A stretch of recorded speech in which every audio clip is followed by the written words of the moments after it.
candor, courage, curiosity, and humility, we can tame the primal reactions that pull us off center, bolstering our own conversational capacity and that of our teams. Even more encouraging, I'll show how we can use our daily work experience as an ideal place to practice and build our competence. Armed with this discipline, our teams can respond to tough challenges with greater agility and skill, performing brilliantly in circumstances that overwhelm less disciplined teams. I'm not advocating a simple gimmick or a quick fix. If we want to build our conversational capacity, we must subordinate our base ego-driven impulses to finer aspects of our humanity. If we want to improve our teams and organizations, in other words, we have to improve ourselves. Who should read this book?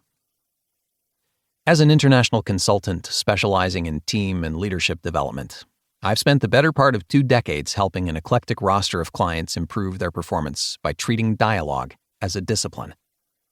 I wrote Conversational Capacity for managers, CEOs, executives, HR professionals, consultants, project managers, team leaders, and anyone else striving to lead their organizations to higher, healthier, more sustainable levels of performance.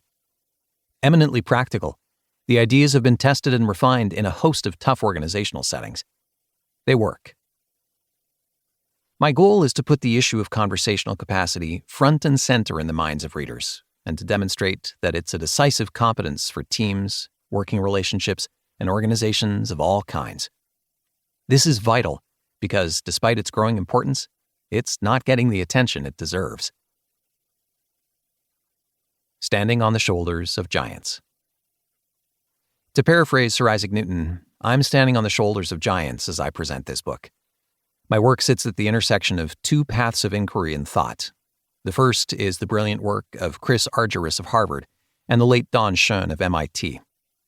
Just as Crick and Watson fundamentally revolutionized our understanding of biology and life processes with their discovery of the double helix DNA molecule, the social science research of Argyris and Schoen has had an equally significant impact on our understanding of people and the organizations they create and maintain. The cross-street at this intersection of thought is the work of Ron Heifetz and Dean Williams, both of the Kennedy School of Government at Harvard. With his first book, Leadership Without Easy Answers, Ron brought fresh ideas to a stale subject, the exercise of leadership. In Real Leadership, Dean expands on Ron's work and provides helpful detail about the varying kinds of challenges for which leadership is required, and specific strategies for making it happen. They have outlined an important and profoundly practical notion of what leadership is, what it isn't, when and where it's needed, as well as how it can be effectively exercised in a wide variety of circumstances. The ideas in conversational capacity have been stewing in my mental crockpot for a number of years, and I've drawn on ideas and concepts from a variety of sources. But the overall framework that emerges is something uniquely mine. So while my work sits at the intersection of 2 impressive bodies of thought and research, I've cooked up a slightly different take on many of the key ideas and how they connect and interrelate. Any problems with the ideas of Argyris and Schoen or Heifetz and Williams stem from my attempts at interpreting their work, not from the work itself. I'm not ashamed to admit that if I am even traveling on the same intellectual highway as these turbocharged thought leaders, I'm puttering along in a far-right lane. It's not just the underlying research that makes the concepts in this book so useful. For many years, my ideas have been slammed up against real-world problems and challenges in a wide variety of teams and organizations. From this ongoing interplay between theory and practice, evolved an engaging and practical discipline for improving how we participate in teams and organizations.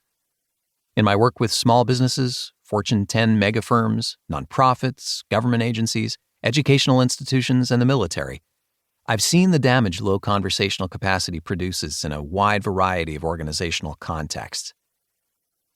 Yet I've also seen individuals and teams who have rolled up their sleeves and worked hard to use the ideas outlined in this book to improve their performance by bringing more mindfulness and discipline to how they communicate and work with one another. Where do we go from here? What do I mean by conversational capacity, and why is it an issue? Why aren't we naturally good at talking about any issue without getting defensive and dysfunctional? In chapters 1 and 2, we'll answer these questions as we delve into the concept of conversational capacity and the human factors that limit it.